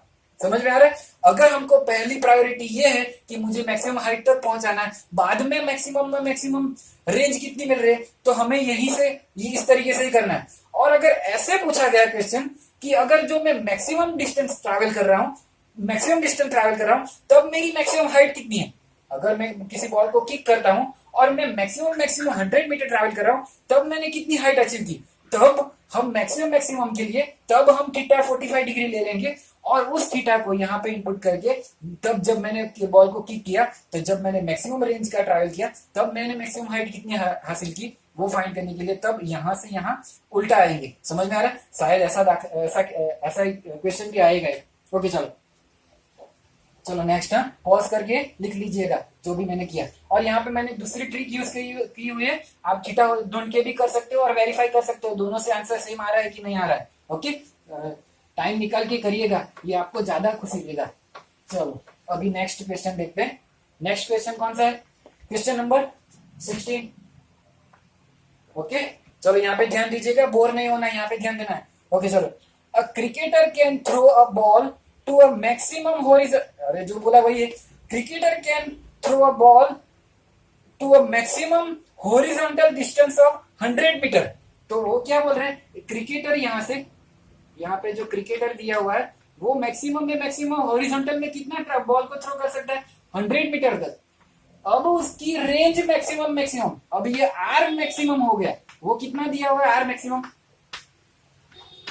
हमको 100 मीटर दिया हुआ है। मीन्स व्हाट, अभी हमको आर मैक्सिमम 100 मीटर दिया, मीन्स व्हाट, यहाँ पे अभी हमको थीटा 0 भी दिया हुआ है पहले से 45 डिग्री में, 45 डिग्री। क्यों, क्योंकि हमको ये नहीं बोला कि मैक्सिमम हाइट में भी इतना जाना चाहिए, हमको लेंथ दिए हुए यहाँ तक जा रहा है, तब हमको कितनी भी हाइट जाए हमको क्या लेने देना। ओके चलो, तो थीटा 0 भी हमको दिया, theta 0 is equal to 45 degree. Okay then what next, कहां पे गया, number 16, how much height above the ground can the cricketer throw a same ball। Okay means what, हमें अब मैक्सिमम हाइट दी हुई है, तो हाउ मच वो मतलब कि ये जो अब है ना, ये वो मेरी एच मैक्सिमम कितनी होगी वो हमको फाइंड करने के लिए बोला। अगली बार क्या था, एच मैक्सिमम दिया हुआ था और हमें बोला था कि वहां तक जाना चाहिए तब रेंज मैक्सिमम कितनी जाएगी, तो उसके अंदर हमें कितना थीटा लेना है वो नहीं दिया था। अब क्या बोला, रेंज मेरी मैक्सिमम है, मीन्स के थीटा 45 डिग्री ही होगा, तो रेंज मेरी मैक्सिमम है, तब मैंने मैक्सिमम हाइट कितनी अचीव की वो मेरे को ढूंढना है। तो फिर से वही सारी कैलकुलेशन, पर अब थीटा 45 डिग्री है तो हमको साइन की वैल्यू 45 की मालूम है, तो वो बड़ी वाली कैलकुलेशन नहीं आएगी। हम फिर से वही दो इक्वेशन लिख रहे हैं, देखो दो इक्वेशन आएगा तो दो क्वेश्चन इजीली कैलकुलेट हो जाएंगे। Okay then H M is equal to v0 square sine theta 0 square upon 2g, यही था। अभी दूसरी बार मैंने लिखा, अगर किसी ने अपने मन में पहले से सोच लिया था तो उसको वेरी गुड, अगर नहीं सोच पाया तो कोई बात नहीं। Then R maximum means what, R maximum हमको आर मालूम है, R is equal to we zero square sine 2 theta 0 upon G, ये हमारा है। और आर मैक्सिमम मीन्स व्हाट, हमें थीटा 0 की जगह पर कितना लिखना है 45 डिग्री।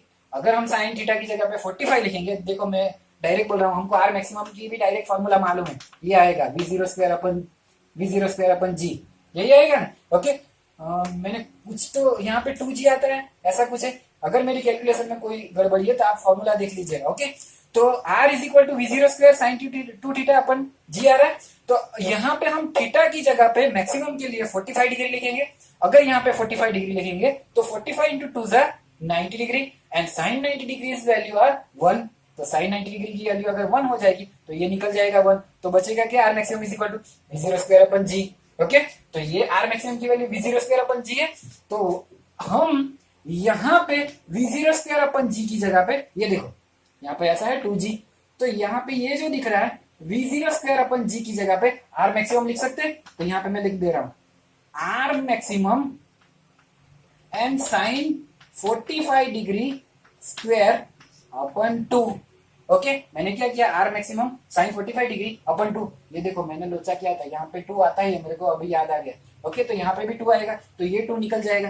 क्यों, क्योंकि we zero square upon 2g की जगह पे हम आर मैक्सिमम लिखेंगे। तो हमने जो लास्ट जो हमने क्वेश्चन सॉल्व किया उसके अंदर भी याद रखिएगा we zero square sine 2 theta 0 upon 2g है। ओके ओके चलो, तो we zero square upon 2g की जगह पे हमने आर मैक्सिमम लिख दिया। साइन 45 डिग्री क्यों लिखा, क्योंकि मैक्सिमम के टाइम पे 45 डिग्री एंगल है, तो 45 डिग्री का स्क्वायर वो हो गया हमारा एच मैक्सिमम। आर मैक्सिमम कितना दिया हुआ है 100 मीटर, ये तो हम ऐसे ही कैलकुलेट कर देंगे। साइन 45 डिग्री की वैल्यू क्या आती है, आपने 10th में बहुत बार बनाया होगा वो टेबल, 1/√2 उसका स्क्वायर, तो 1/2। ओके तो 100/1/2 सॉरी 1/2, तो 2 से डिवाइड करेंगे तो आंसर क्या आएगा 50 मीटर। ओके तो हमारा एच मैक्सिमम कितना हो गया 50 मीटर। तो ये दो इक्वेशन आ रहे हैं, तो हम 2 क्वेश्चन इजीली सॉल्व कर सकते हैं। चलो टाइम नहीं लेते हुए ज्यादा 17 नंबर का क्वेश्चन सॉल्व करते। ओके ये इजी था, थोड़ा यहाँ पे ध्यान दीजिएगा। 17 नंबर, चलो स्पीड में।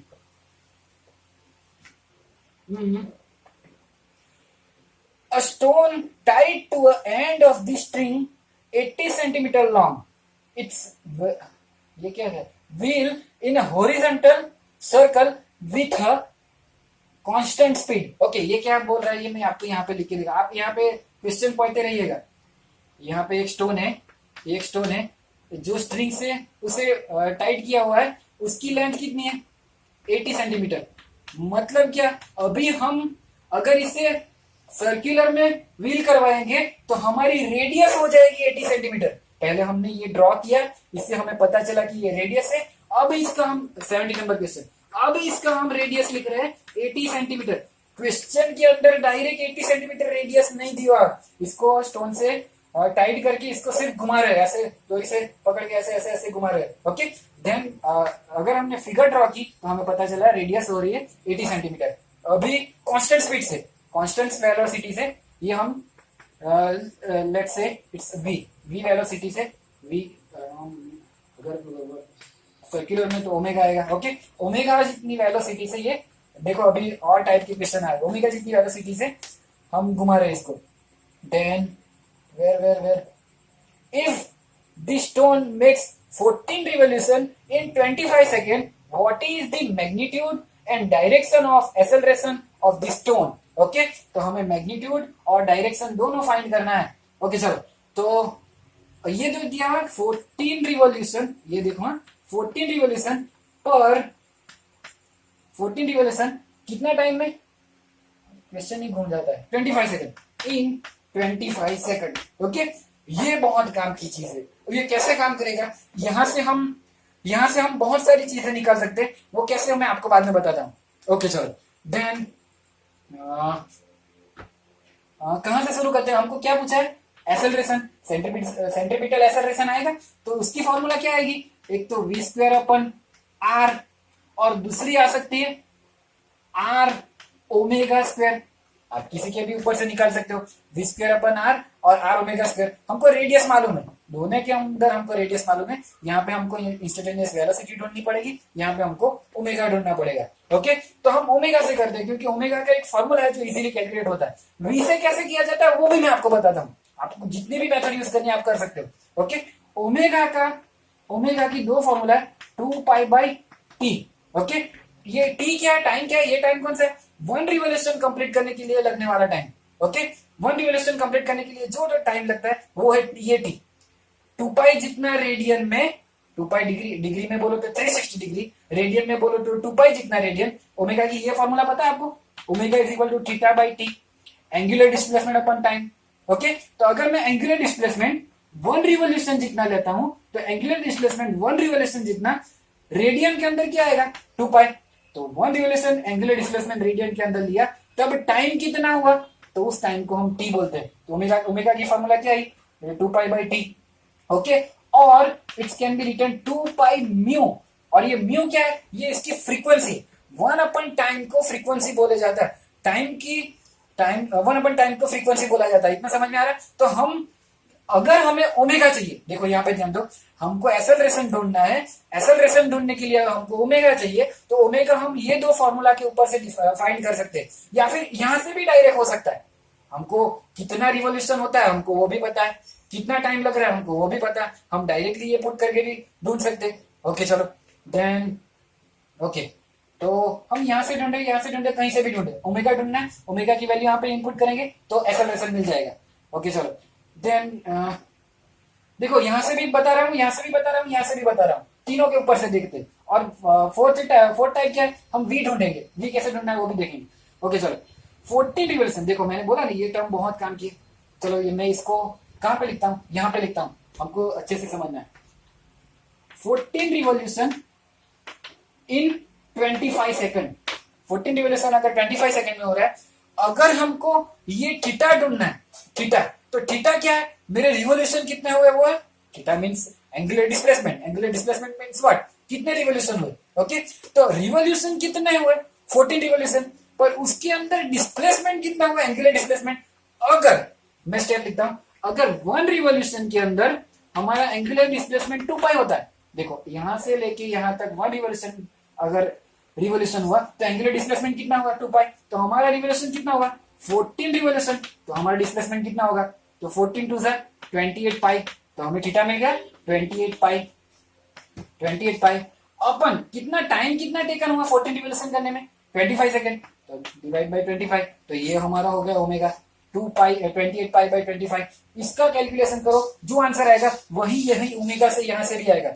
अब यहाँ पे हमको 2π मालूम है, ओमेगा अगर यहां से फाइंड करना, देखो मैं ज्यादा सिखा रहा हूँ, ज्यादा टाइम वेस्ट कर रहा हूँ, पर ये आपको कहीं पे भी काम लगेगा इसीलिए। ओके, तो अटेंशन दीजिएगा, कहीं से भी ढूंढ सकते हो, हर एग्जाम के अंदर तीनों टाइप से नहीं ढूंढना है, आपको जो ये रिमेंबर हो जाए उससे ढूंढना है। Okay, 2π/t, t means what, a time taken to complete one revolution। Okay, time taken to complete one revolution, तो यहाँ से अब उल्टा स्टेप लिखा जाएगा, उल्टा स्टेप लिखेंगे, वो जो हमको टाइम टेकन भी पता है, रिवोल्यूशन भी पता है, तो यहाँ पे ही मैं उल्टा स्टेप लिखता हूँ।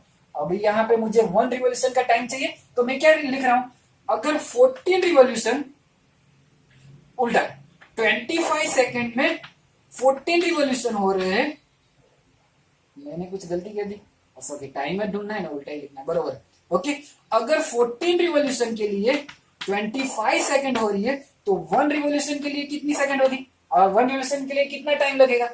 देखो ध्यान से, 14 रिवोल्यूशन 1 2 3 14 रिवोल्यूशन कंप्लीट करने में 25 सेकंड का टाइम जा रहा है, तो वन रिवोल्यूशन कंप्लीट करने में कितना टाइम जा रहा है, और जो भी वो टाइम फाइंड होगा 1 × 25/14, तो क्या हो जाएगा 25/14। समझ में आ रहा है, 1 × 25/14, तो ये जो टाइम आया वो वन रिवोल्यूशन का टाइम है, तो ये हम यहाँ पे लिख सकते हैं, तो यहाँ पे लिखेंगे 2π बाई ये टाइम कौन सा है 25/14, ये कौन सा टाइम था, एक रिवोल्यूशन कंप्लीट होने का टाइम, तो 14 ऊपर जाएगा, तो 14 टू 28π/25। देखो यहां से जो आंसर आता है वही यहां से भी आ रहा है 28π/25, तो यहां से भी ओमेगा की कीमत यही बन रही। अभी हम हमारे पास एक और एक इक्वेशन है ओमेगा का, 2π म्यू, और म्यू क्या है, जो भी हमारा वन रिवोल्यूशन का टाइम आया उसका उल्टा। ओके, तो हमारे पास 2π की वैल्यू तो पता है, तो म्यू की जगह पे हम टी जो आ रहा है ये जो t इज इक्वल टू 25/14 आया, उसकी उल्टी वैल्यू यहाँ पे लिखेंगे तो 14/25 लिखी जाएगी। 14/25 तो देखो फिर से 14 टू जा 28 पाई बाई, फिर से यही आ रहा है 28 पाई बाई 2 पाई।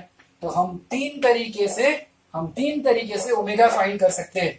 तो अगर ओमेगा मिल गया, देखो मैं कैलकुलेशन छोड़ रहा हूँ, तो एक्सेलरेशन कैसे ढूंढा जाएगा? आर की वैल्यू हमको मालूम है, ओमेगा इज इक्वल टू, हम ये फॉर्मूला लिखते हैं आर इंटू ओमेगा स्क्वायर। अगर आपका पूरा ध्यान यहाँ पे है तो आपको सब कुछ समझ में आएगा। आप थोड़ा थोड़ा ध्यान दे रहे हो तो आपको कुछ भी नहीं समझ में आएगा। यहाँ पे अटेंशन रखिएगा। आर इज इक्वल टू कितनी कीमत है? 80 सेंटीमीटर। तो सेंटीमीटर को मीटर में कन्वर्ट करें तो 10⁻², 80 इंटू 10⁻²। ओमेगा की जगह पे क्या लिखेंगे? 28 पाई बाई 25 का स्क्वायर। अभी ये कैलकुलेशन आपके ऊपर छोड़ रहा हूँ, आंसर आपको यहां से ढूंढना है। अभी मैंने क्या बताया, सेंट्रीपिटल एक्सेलरेशन का तो ये भी फॉर्मूला है v²/r, तो हम यहां से भी ढूंढ सकते हैं। तो चलो इसके अंदर भी r तो हमको मालूम है, हमको ढूंढना क्या रहेगा? वैसे वेलोसिटी। तो हमको अगर यहां से सर्कुलर मोशन में ट्रैवल कर रहा हूं तो हमको ये एंगुलर वेलोसिटी नहीं चाहिए, हमारी स्ट्रेट लाइन वाली एवरेज वेलोसिटी है। अगर हमको ये फाइंड करना है तो हम इसको भी एक रिवोल्यूशन के ऊपर ही फाइंड करेंगे। एक रिवोल्यूशन के अंदर अगर मेरी वेलोसिटी v थी, अगर मेरी वेलोसिटी जो है वो v है एक रिवोल्यूशन के लिए, तो एक वेलोसिटी की फॉर्मूला तो आपको मालूम है, d/t, distance upon time. Okay, तो एक रिवोल्यूशन के अंदर उसने कितना डिस्टेंस ट्रैवल किया? एंगुलर डिस्टेंस नहीं, अब रेडियल डिस्टेंस चाहिए। क्यों? क्योंकि ये रेडियल वेलोसिटी है। ओके, तो रेडियल में हमने कितना डिस्टेंस ट्रैवल किया एक रिवोल्यूशन के अंदर? इसकी पेरीफेरी जितना, तो उसका डिस्टेंस की जगह पे क्या लिखेंगे? पेरीफेरी 2πr अपन एक रिवोल्यूशन के अंदर हमें कितना टाइम कंज्यूम हुआ एक रिवोल्यूशन के अंदर? कैपिटल टी जितना। हमने अभी ढूंढा कि एक रिवोल्यूशन के लिए लगने वाला टाइम क्या होता है? Capital T. तो यहाँ पे ऐसे लिख देंगे, तो 2πr/t। अगर v चाहिए तो 2πr/t लिखो। अभी हमको सिर्फ t फाइंड करना है, जो हमने फाइंड किया हुआ है। तो ये इसके ऊपर से यहाँ पे लिखेंगे वैल्यू। देखते ये फॉर्मूला बनती है कि नहीं बनती है। हाँ, यहाँ पे वैल्यू नहीं इनपुट करते। चलो वैल्यू नहीं इनपुट करना है, मुझे देखना है यहाँ से जो ओमेगा के ऊपर से जो फॉर्मूला बन रही है वही v के ऊपर से बन रही है कि नहीं बन रही है। ओके चलो, तो हम क्या कर रहे हैं, आर की जगह पे आर ही रहने देते, ओमेगा की जगह पे ये लिख देते 28 पाई बाई 25 का स्क्वायर। ओके, अभी यहां से भी वही बनना चाहिए। मैंने बोला ना एक्सेलरेशन की दो फॉर्मूला है।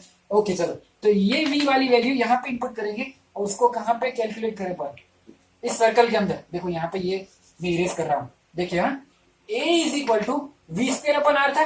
v की वैल्यू क्या आई? 2πr/t। अभी यहाँ पे सिर्फ t की वैल्यू रख देते क्योंकि यहाँ पे भी हमने रखी हुई। t की वैल्यू क्या आती है? t की वैल्यू कितनी है? 25/14। यहाँ पे अटेंशन रखेगा, हम बहुत सारे एक्सपेरिमेंट कर रहे हैं। 14 to 28 pi by 25 into R. देखो भी हमारा ये आया 28 पाई बाई 25 इंटू आर। देखो हर चीज नहीं है, आपको सिर्फ एक ही चीज करनी है, यहाँ पे पूरे अटेंशन से समझना है, याद कुछ भी नहीं रखना है। याद 2-3 बार देखोगे अपने आप रह जाएगा। आपको मेन क्या चीज करनी है, यहाँ पे देखते रहना है। ओके, v हमारा ये आया है 28 पाई बाई 25 इंटू आर।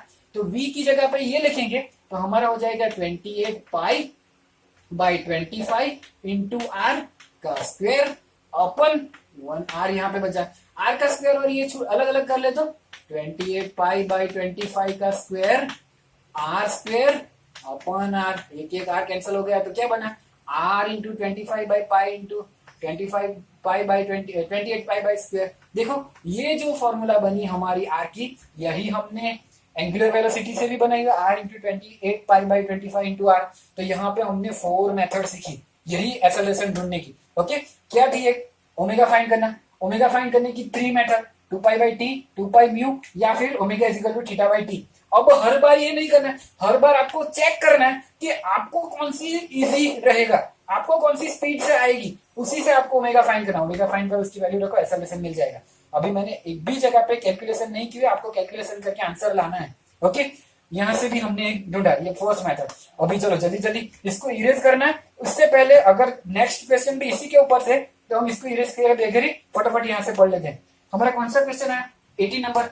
ये हमारा लास्ट क्वेश्चन है, यहाँ पे ध्यान दीजिएगा। 18 number, an aircraft execute a horizontal loop of radius 1 kilometre. मतलब एयरक्राफ्ट है वो हॉरिजॉन्टल में लूप बना रहा है, हॉरिजॉन्टल में लूप बना रहा है। अभी ये जो हॉरिजॉन्टल लूप है ना, उसी को मैंने यहाँ पे ड्रॉ किया हुआ है, ऐसा समझो। अब रेडियस क्या हो गई, इसी इक्वेशन के अंदर अब रेडियस क्या हो गई, 1 किलोमीटर का दिया ना, 1 किलोमीटर। ओके, अभी रेडियस हो गई मेरी 1 किलोमीटर। तो ये जो रेडियस है, देखो ये बहुत गंदा को हो गया, पर आप यहाँ पे मैं जो ड्रॉ कर रहा हूँ वहां पे आपका अटेंशन रखोगे तो सब कुछ समझ में आएगा। ओके, 1 किलोमीटर की रेडियस से एरोप्लेन सर्कुलर में घूम रहा है with the speed of 900 kilometre per hour. मतलब अभी हमको ये रेडियल वेलोसिटी दी हुई है, मतलब ये इजी हो गया, 900 किलोमीटर पर आवर। अब अगर हमको सेंटीमीटर एक्सेलरेशन पूछा तो हमको वेलोसिटी भी मालूम है, रेडियस भी मालूम है। हम डायरेक्ट इस फॉर्मूला का यूज करेंगे, 900 का स्क्वायर करेंगे 810000 ऐसा कुछ आएगा, डिवाइड बाय 1 किलोमीटर को मीटर में, किलोमीटर नहीं है तो रहने देंगे, तो आंसर आ जाएगा। चलो देखते हैं, 900 किलोमीटर पर आवर। तो क्या ढूंढने को बोला है, compare it's centrifugal acceleration with its angular width the acceleration of gravity. Okay, तो एक तो हमें एक्सेलरेशन का सेंटीमीटर एक्सेलरेशन फाइंड करना है, मैंने बोला। अभी हम ये सब निकाल रहे हैं। चलो देखो यहाँ पे, देखो कैसे फाइंड करना है ये सेंटीमीटर एक्सेलरेशन की फॉर्मूला क्या है, a is equal to V square upon R. v कितना दिया है 900, तो 900 का स्क्वायर क्या होगा 81000040 हो जाएगा। ये क्या यूनिट का क्या होगा, किलोमीटर का भी स्क्वायर, आवर का भी स्क्वायर। नीचे रेडियस कितनी दी है 1 किलोमीटर, डिनोमिनेटर में 1 किलोमीटर कैंसिल। तो हमारा जो एक्सेलरेशन आया वो एक्सेलरेशन हो गया 81 into 10⁻⁴ kilometre per our square, per hour square हो जाएगा ना। ओके, तो ये हमारा एक्सेलरेशन है, उससे हमें ग्रेविटी की एक्सेलरेशन से कंपेयर करना है। तो कंपेयर कैसे करेंगे, डिवाइड कर देंगे, ग्रेविटी की एक्सेलरेशन से डिवाइड कर दो, तो ग्रेविटी के एक्सेलरेशन को हम g बोलेंगे, तो उसकी वैल्यू क्या आएगी 9.8। पर ये g 9.8 metre per second square में आता है, मीटर पर सेकंड स्क्वायर में आता है, और ये हमारे पास किलोमीटर पर आवर में। इसे अब हमें कन्वर्ट करना है, तो देखो चलो एक बार मैं कन्वर्ट कर ही देता हूँ। 81 इंटू 10⁻⁴ किलोमीटर को मीटर में कन्वर्ट करेंगे तो बड़े if we convert big unit into small unit then positive value has come. Okay, तो किलोमीटर को मीटर में कन्वर्ट करेंगे तो किलोमीटर से मीटर बनेगा तो 10⁻³ मीटर अपन 9.8, तो जैसे का तैसा ही है। आवर डिनोमिनेटर में चला जाएगा, तो आवर स्क्वायर को हम सेकंड स्क्वायर में कन्वर्ट करेंगे क्योंकि ये सेकंड में। तो 1 hour is equal to 3600। Okay, 3600 hour square हो जाएगा, और आवर का स्क्वायर क्या हो जाएगा सेकंड का स्क्वायर, और ये जो मीटर का स्क्वायर है ये मीटर पर सेकंड का स्क्वायर, ये ऊपर चला गया। आप कुछ भी करो, ये दोनों का यूनिट कन्वर्ट कर दोगे इसको भी मीटर पर सेकंड स्क्वायर में, तो ये कैंसिल हो जाएगा। ओके, किसी भी तरीके से ये कैंसिल हो रहा है। तो हमारी जो वैल्यू आई, अभी इसको हमको बस कैलकुलेशन करना है। अभी ये हो जाएगा 81 into 10⁻⁷ divide by 9.8 divide by 360 divide by 360 करोगे तो आपको कुछ ना कुछ आंसर मिलेगा। मेरे को आंसर मालूम है, इट्स नियरली इक्वल टू 6.337 ऐसा कुछ आता है। तो हम ये पकड़ के चलते हैं कि ये आंसर है 6.4। ओके, तो हमारा क्या आंसर है, हमको कंपेयर करने के लिए बोला ना, यहाँ पे आपका अटेंशन यहाँ पे चाहिए। Okay, if a by g is equal to 6.4 then a is equal to 6.4g।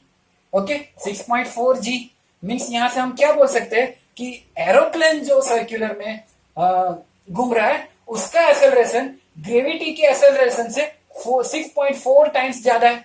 Okay, तो ये हमें कंपेयर करने को बोला है, इसके ऊपर से हमको लाइन बोलनी है, लिखनी है कि our acceleration centimeter acceleration is 6.4 times greater than 6.4 times of g। Okay, gravity के एक्सेलरेशन से 6.4 टाइम होता है हमारा एक्सेलरेशन। ये हमने कंपेयर किया, और यहाँ से हमको ये वैल्यू फाइंड करनी है एक्सेलरेशन की। एक्सेलरेशन की वैल्यू यहाँ से फाइंड होगी। ओके, तो दो चीजें दी हुई थी। I hope you enjoy my lecture, you attend my lecture very sharply. Thank you. और क्या बोलेंगे, अभी हम लाइव लेक्चर के अंदर मिलेंगे, और जैसे जितना हो सके उतनी जल्दी ये चैप्टर खत्म करेंगे। और लॉस ऑफ मोशन का चैप्टर 5th चैप्टर है, मेरा फेवरेट चैप्टर है, वो हम स्टार्ट करेंगे। Okay, thank you all of you. और कुछ भी क्वेरी हो तो नीचे कॉन्टेक्ट डिटेल दी हुई है, या फिर ग्रुप में आप मुझे पूछ सकते हो। चलो मिलते हैं।